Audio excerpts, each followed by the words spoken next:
After leaving a voicemail for my wife Molly, my wife of 5 years, I checked my phone one last time. I'd just closed a massive service contract with a major California-based company, a firm with nationwide offices. Brad Hunt, my boss, would be ecstatic.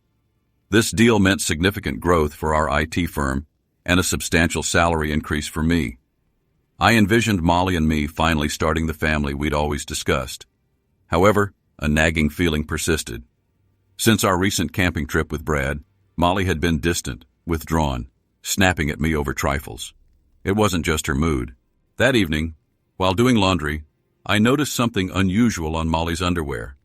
A peculiar texture and a strong, unfamiliar scent. The realization hit me hard. My world began to crumble. Desperate for answers, I decided to consult an attorney before returning to the West Coast. If Molly had betrayed me, there would be no reconciliation. I contacted Lydia Hammond, a family law and divorce specialist recommended by a friend who'd recently endured a difficult separation. "Are you certain Molly's cheating?" Lydia asked, as I explained my suspicions. "Not 100%, I admitted, but I need to know. I want a divorce." "Divorces here don't typically assign fault," Lydia explained. "You could file citing infidelity, but you'll require concrete evidence.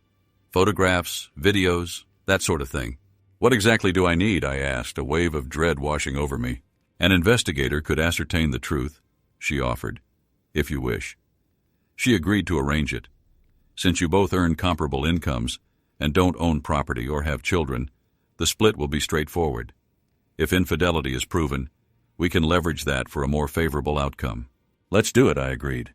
Lydia contacted her investigator, Rick Simmons, who suggested installing a tracking app on Molly's phone, using a device to record our landline calls, and employing a small audio recorder for her purse. I loathed resorting to such measures, but I needed certainty. As days passed, even Brad's behavior shifted, as if he knew something I didn't. My anxiety intensified. Finally, the day arrived. Molly drove me to the airport, kissed me goodbye, and I promised to call that evening. She surprised me by mentioning she'd be waitressing at a party Brad was hosting. One of his regular servers was absent, and he'd asked Molly to fill in, offering her $150 for the night. "Okay, but be careful," I said, trying to sound casual. "Tell me about it tomorrow." "Sure," she replied. "You know I love you, right?" "I love you too, Molly," I said, hanging up with a knot in my stomach. I immediately called Rick to inform him of Molly's whereabouts. "We'll keep an eye on her and update you," he assured me. The next day, Molly's cell phone went unanswered. The landline only offered voicemail. Dismissing the idea that she could have spent the night at Brad's felt increasingly difficult. Then, an email arrived from Rick. Molly spent the night at Brad's and is still there. Attached were photographs, images I'll never forget. She hadn't just been with Brad. There were 2 other men I considered friends. My hands trembled as I stared at the pictures. I could barely breathe. I tried calling her again, only to reach her voicemail. I went to a hotel bar to numb my anger. The following morning I checked the tracker. Her phone remained at Brad's. Rick's follow-up email confirmed it, including more photographs showing her with a large group, including Brad's son Matt and several of Brad's IT team. There were others I didn't recognize, likely Matt's friends. Feeling utterly devastated, I packed my things, checked out of the hotel, and caught an early flight home. Molly's car was gone when I arrived. I went inside to change and called Lydia. Her receptionist said she could see me that afternoon. When Molly finally answered her phone, her voice was slightly breathless. "Hey, it's me," I said, maintaining an even tone. "Where are you?" "I'm at home," she replied, sounding composed, "just wrapping up a few things before classes start." I bit back my frustration. "All right, well, I'm finished here in California and on my way back." "Oh, all right," she responded softly. "I miss you so much. Call me when you land and I'll pick you up at the airport." "No need," I replied. "I'll just grab a taxi." I hung up, noticing I hadn't expressed my love or anticipation of seeing her. My voice had likely sounded distant. She'd initially planned to return home after the first night, but the allure of being with Brad and his son proved too strong to resist. She convinced herself it would end when classes resumed, that I'd never find out, so she stayed another night, welcoming Brad home from work to find her with his son Matt on his bed. Brad smirked and said, "Maybe I should send you husband on trips more often." "You know I have classes starting soon," she chuckled, as if it were all a game. "So I'll be busy next week." I'd never do anything with him around. "Why not?" Brad teased. "Maybe he'd like to see what real men do." Brad and Matt laughed, clearly pleased with themselves. She said, "I had a great time, but I don't want to hurt Mason. I still love him." "Well, maybe I'll make sure he's gone for another weekend," Brad suggested.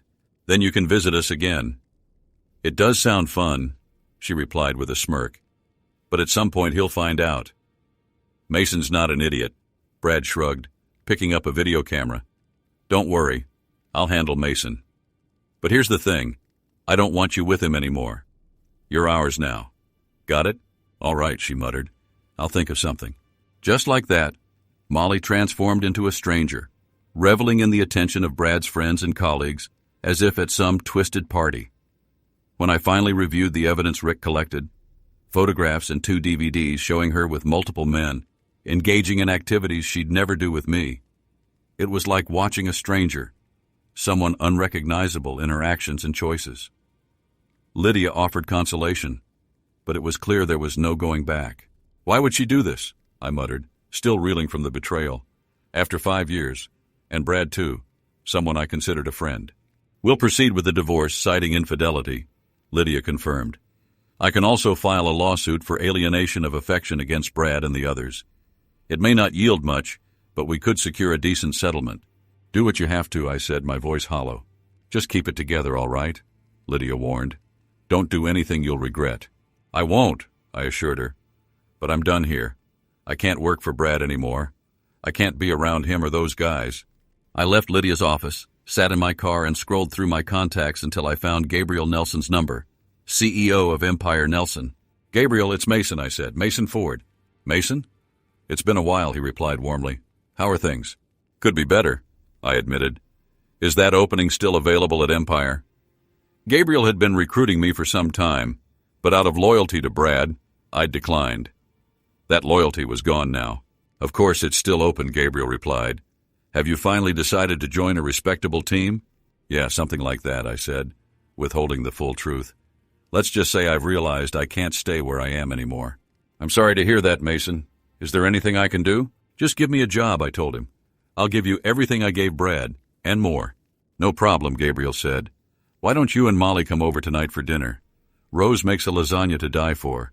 We can catch up, and I'll go over the offer details." "I'd love to, but I won't be bringing Molly," I said, my tone serious. "Oh," he paused. "Is everything all right?" "I'd rather explain in person, Gabriel," I replied. "Let's just say it's complicated." "All right," he said, clearly concerned. "Well, Rose is a certified counselor. If you need to talk, she might be able to help." "That actually sounds good," I replied, grateful for the offer. "Come around 6:30, Gabriel suggested. "I'll see you then," I said, ending the call and feeling a sliver of relief for the first time in days. "Sure thing," I told Gabriel, glancing at my watch. "Tonight at 6:30. Thanks again, buddy." Ending the call, a weight lifted. With Gabriel's job offer secured, the future felt clearer. I started the car and headed home, where Molly was still absent. I grabbed my briefcase, went inside, and took a long shower. After changing clothes, I sat down at the computer to draft my resignation letter.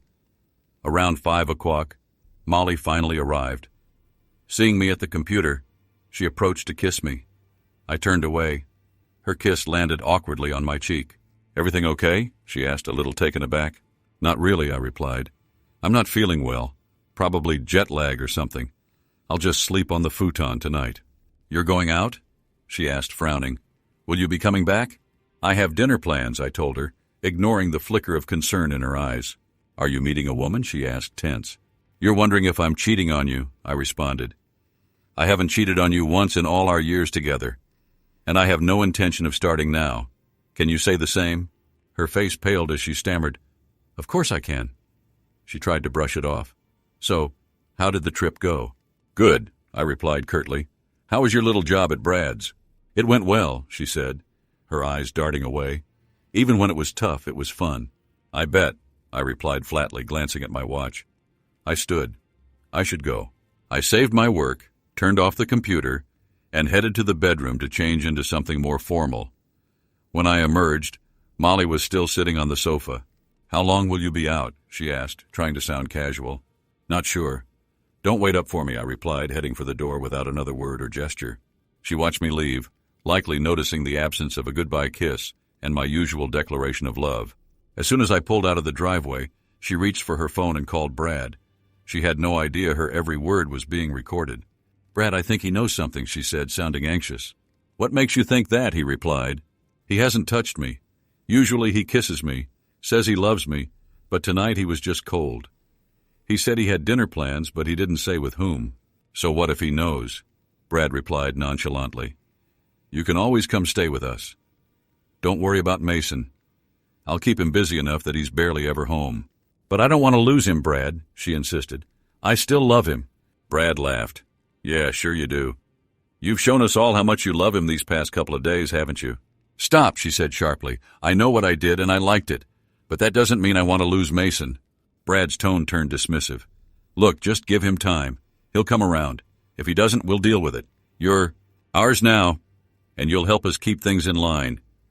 You wouldn't want the school board seeing that footage, would you?" "You wouldn't dare," he sneered. "Oh, but I'd love to," he sneered. "There's plenty of video of you in compromising positions, so you better make sure little Mason behaves." Her defeated sigh was the last thing I heard before the recording ended. I clenched my jaw, fighting back the rising disgust. Pulling up to Gabriel and Rose Nelson's two-story home, I grabbed the bottle of wine I'd picked up and rang the doorbell. Gabriel opened it with a welcoming smile, accepting the wine with a nod. "Come on in, Mason. Thanks for bringing this. It'll go perfectly with dinner," he said, leading me into the dining room where Rose was setting the table. "Mason, meet my wife, Rose. Rose, this is Mason Ford, our new operations manager." "Nice to meet you, Mrs. Nelson," I said, shaking her hand. "Please, call me Rose." "Mrs. Nelson sounds too formal," she replied with a warm smile. We sat down and Rose served her lasagna while Gabriel poured the wine. The food was incredible. "This is the best lasagna I've ever had," I couldn't help but say. "I'm glad you like it," Rose said. "It's one of my favorite recipes." After some pleasantries, Gabriel gave me a curious look. "So, Mason, what made you decide to leave Brad's firm so suddenly?" I hesitated, then nodded. "It's a long story," I said, gathering my thoughts before recounting everything. By the time I finished, Gabriel shook his head, genuinely shocked. "Unbelievable," he said. "I'm sorry, Mason. Something similar happened to me once, though not under these circumstances." "So besides taking this job, what's next?" "I filed for divorce," I admitted. "My lawyer says it should be a straightforward split, given the circumstances." Rose looked at me sympathetically. "Have you considered counseling?" I shook my head. "It's gone too far. I don't even know who she is anymore." "How are you holding up?" Rose asked gently. "Honestly, not well," I admitted. "My lawyer suggested I try to act normal around her, but it's tough.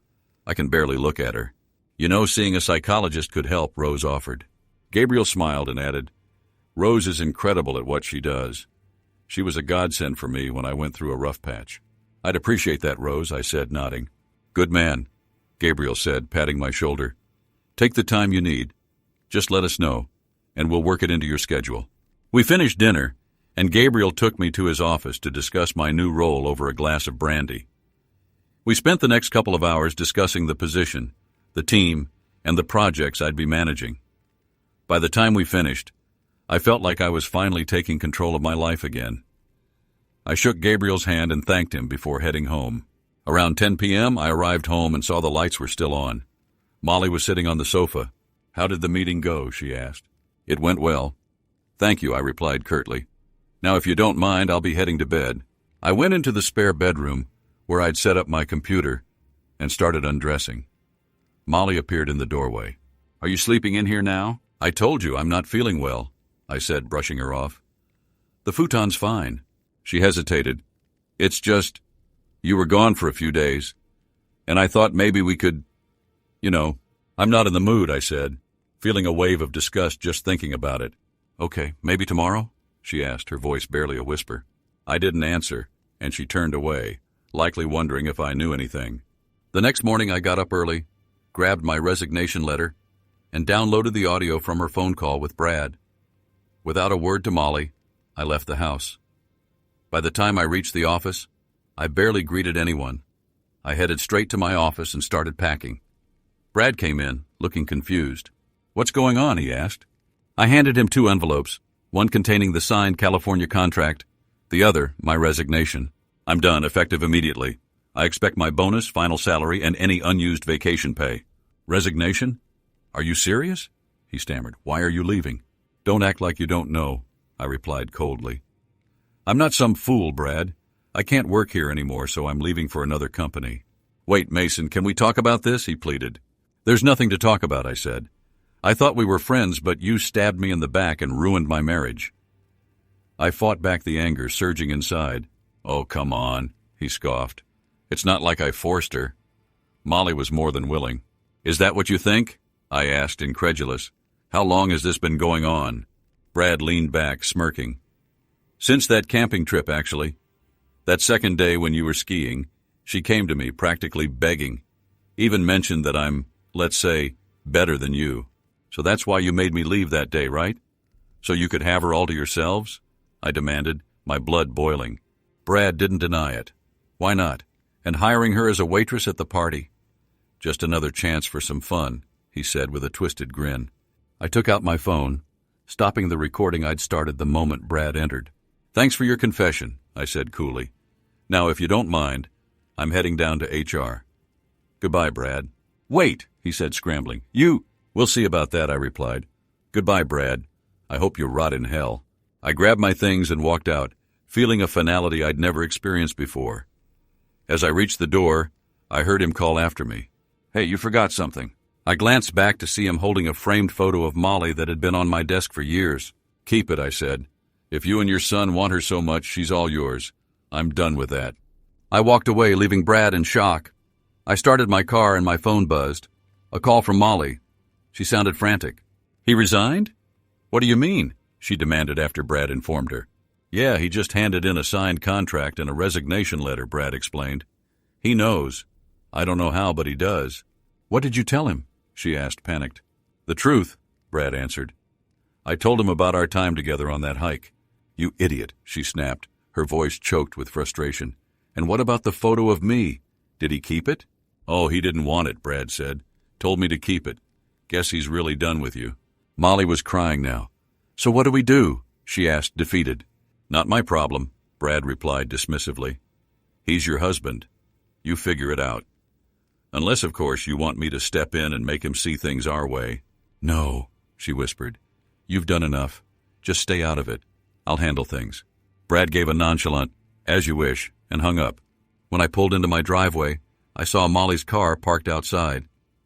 I checked around, ensuring Brad's wasn't nearby, then grabbed my things and went inside. Molly was sitting on the couch, her eyes puffy and red. Without a word, I went into my home office, locked the door, and pulled up the recordings of her conversation with Brad. Listening to her unraveling panic as she tried to explain things with Brad left me feeling both vindicated and sick. I forwarded the file to Lydia, then called her. "Mason," she answered. "I just got your email. I'm finalizing your documents now. When can they be submitted?" "If you want, I can arrange for them to be delivered later today," she replied. I thanked her, hung up, and went into the kitchen where Molly sat, avoiding my gaze. I set my briefcase down and looked her in the eye. "We need to talk," I said, placing my old .45 on the table within reach. She flinched. "Is that really necessary?" she asked, staring at the gun. "I hope not," I replied coldly. "But if your lover decides to pay a visit, I want to be ready." "My lover?" she stammered, genuinely shocked. "Don't play dumb, Molly. I'm not in the mood for games." I pointed to the seat across from me, and she sat down, trembling.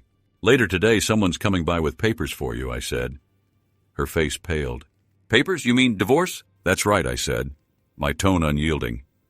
"I know everything about Brad, his son, and the others you were with. I filed for divorce on grounds of infidelity." She shook her head, denying it. "You don't have any proof," she insisted. "Oh, don't I?"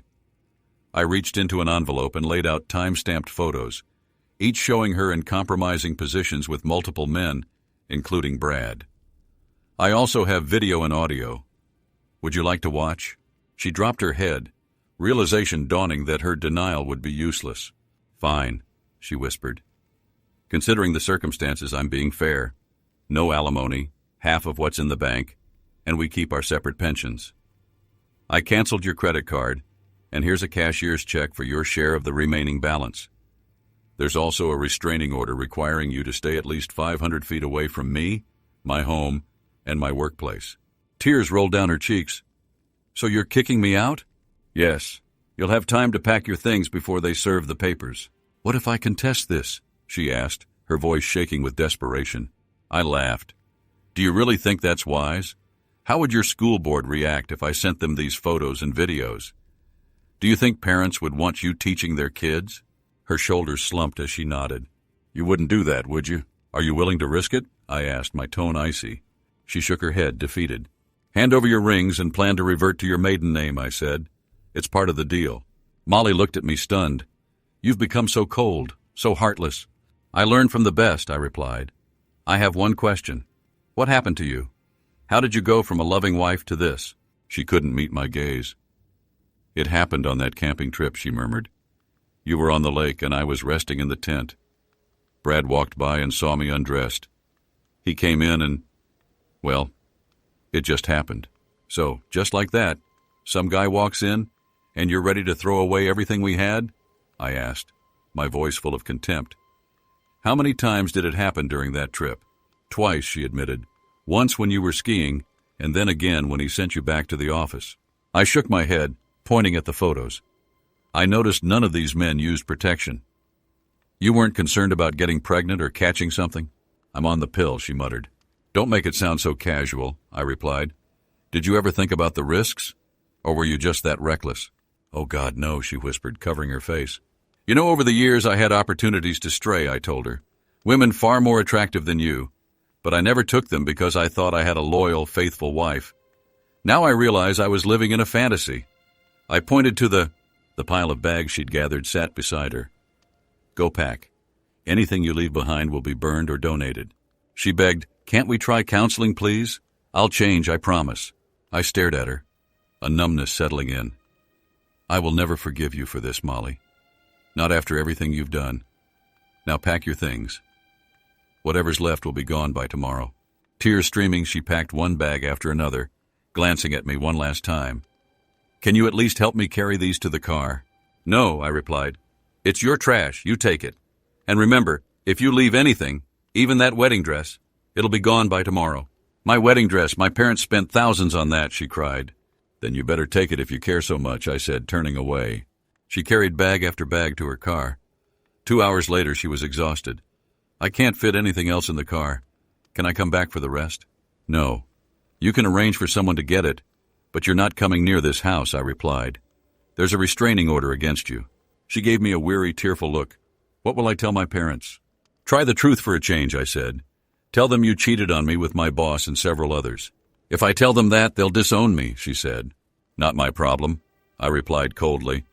"But if you try to paint me as the villain, you know they'll find out the whole story." Just then there was a knock on the door. I looked at her. "That's for you," I said. Molly opened the door to a sheriff's deputy. "Are you Molly Ford?" he asked. She nodded. He handed her an envelope. "You've been served," he said. "You're required to vacate the premises immediately." With tears rolling down her cheeks, she signed the papers and looked back at me. "I'm so sorry," she whispered. "Yeah, me too," I said. "Goodbye, Molly."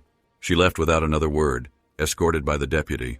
The next few days were a blur, but I didn't hear from her again. Brad, however, called twice, leaving threatening messages. "Mason, I know you're there," he barked in one. "Drop this lawsuit or I swear I'll make you pay." I saved the voicemail and sent it to Lydia, who immediately involved the sheriff's department. Molly's parents, Todd and Freya, called soon after, asking if they could pick up her things. I agreed, telling them to ensure she stayed away. When they arrived, they tried to talk me out of the divorce. "She just made a mistake," Freya said tearfully. "Surely you can forgive her." "What did she tell you?" I asked. "She said she had a fight with your boss," Freya replied, clearly confused. I took out the envelope of photos and DVDs, laying them out on the table. Their faces fell as they saw the images. "I'm sorry she didn't tell you the truth," I said. It was much worse than she made it seem. "Oh, Mason," Freya whispered, horrified. "I had no idea." Todd's face turned red with rage. "I'm going to have a word with our daughter," he said, loading the last of her things. They both hugged me tightly before they left. Later that evening, there was another knock on my door.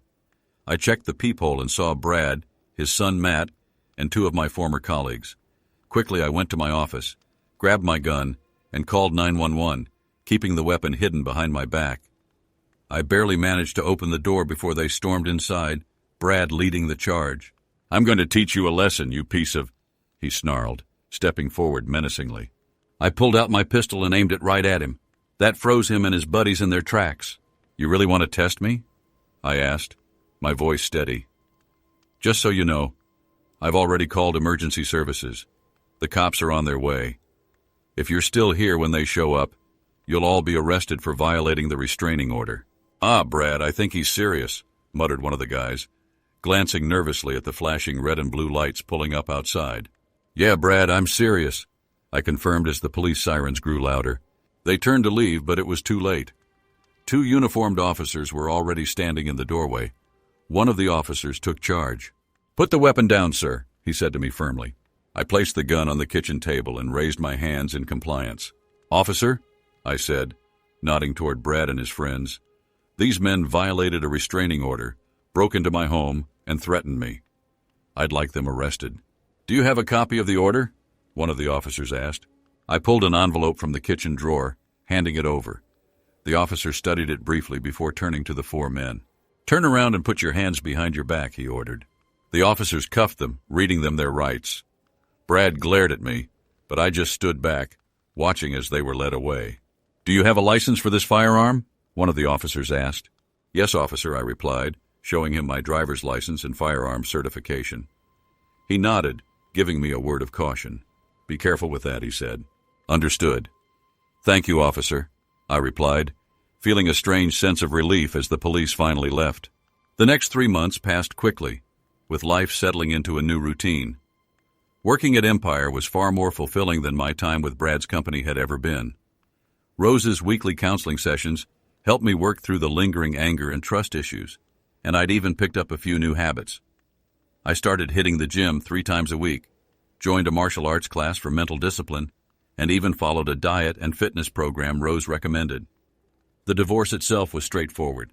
Molly didn't contest it, but the alienation of affection lawsuits were a different story. Lydia warned me these cases were difficult, but remarkably, 2 of the defendants were fired due to the publicity.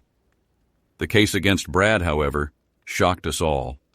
After hearing testimony and reviewing Lydia's evidence, including Brad's financials, the judge ruled in my favor, awarding a judgment of $1 million. At the end of the trial, the judge addressed Brad. "Mr. Hunt," he began, looking down at him with disapproval, "your conduct in this case is appalling. Not only did you betray a man who considered you a friend, but you also used your position to destroy his marriage and personal life.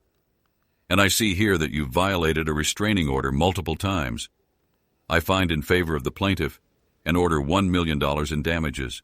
Brad's lawyer stood up, protesting. "Your Honor, this ruling is highly unusual." The judge shot him a cold look. "Not as unusual as your client's behavior. If restitution isn't paid immediately, he can serve time in jail for contempt. Case closed." He banged his gavel. Brad, clearly defeated, handed his lawyer a check, which ultimately made its way to Lydia, who passed it on to me. To my surprise, the check cleared without issue, allowing me to pay Lydia her share. News of the lawsuit spread, and several of Brad's clients contacted me, unwilling to do business with someone so willing to destroy another man's life. With business drying up, it seemed Brad was on the path to bankruptcy. During all of this, I avoided dating, even though a few women at the company showed interest. I was still technically married until the divorce was finalized, and I wanted to do things right. When it finally was over, I celebrated quietly with friends from work.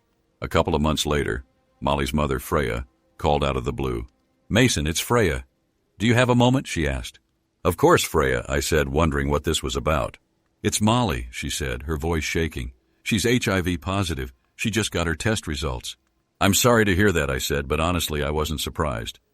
We're officially divorced now, so there's nothing I can do. I understand, she replied softly. But I was hoping you might consider speaking to her. She's not handling this well. I sighed, unsure if it would help, but finally agreed. All right, Freya. I'll come by for a few minutes. When I arrived, I was shocked by how much Molly had changed. She looked thin and frail, nothing like the woman I once knew. She tried to approach me, but I held up my hand, keeping my distance. Saddened, she sat on the sofa and motioned for me to join her. You look good, Mason, she said weakly, offering a sad smile. Better than I remember, I said. How have you been? I'm doing okay, she replied. New job, new friends, new outlook. How are you holding up, I asked. Not well, she admitted, barely able to meet my gaze. You know I'm HIV positive now. Your mom told me, I said. I'm sorry to hear that. Do you know when you think it happened? During one of those days with Brad, she confessed. I was with multiple men, and none of them used protection. I nodded, letting her words sink in. Does Brad know? Not yet, she replied, her voice barely a whisper. But I'll have to tell him soon. I shook my head, unable to fathom the mess she'd entangled herself in. Well, I'm sure he won't take it well, I said, knowing Brad's temper. No, probably not, she agreed. She took a deep breath, looking down at her hands. Mason, I just want to say I'm sorry. I realize now how many lives I ruined. I had the best husband anyone could ask for, and I threw it all away. I know you probably hate me, and you have every right to, but I don't want to leave this world without knowing if you can forgive me. For the first time, I felt she truly understood the weight of her actions.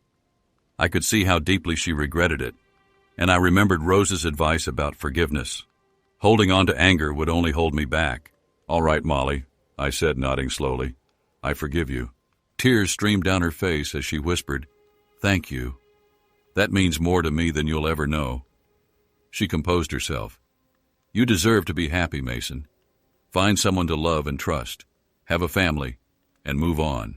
I will, I replied, appreciating the sentiment. And if you ever need someone to talk to, let me know. She nodded, wiping her eyes. I will. Thank you for coming, Mason. I've missed you. I miss the woman I married, I said gently. By the way, how are things with Brad and Matt? She shook her head. It's not good. Brad's become even more abusive since the lawsuit, and his business is falling apart. He's been very harsh with me lately. Do you want me to be there when you tell him about your diagnosis? I asked. No, but thank you. I need to do this alone. We said our goodbyes, and as I left, Freya hugged me tightly. Thank you, Mason. It meant the world to her, and to me. A couple of weeks later, while I was eating dinner, a news report caught my attention.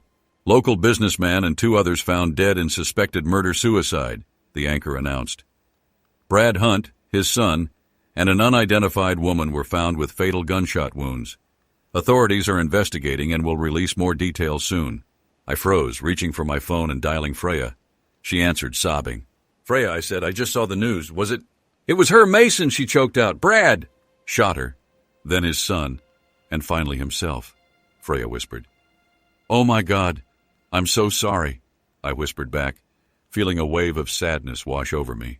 I know, Mason, she said, her voice breaking. I think she told him about her diagnosis, and he snapped. They're doing an autopsy now. I never wanted any of this, Freya. I hope you know that. I do, Mason. Thank you for making peace with her. I like to think she's at peace now. I hope so, I said quietly. Let me know if there's anything I can do. At Molly's memorial, I was there with her parents, paying my last respects. The autopsy revealed that Brad and Matt had both been HIV positive as well.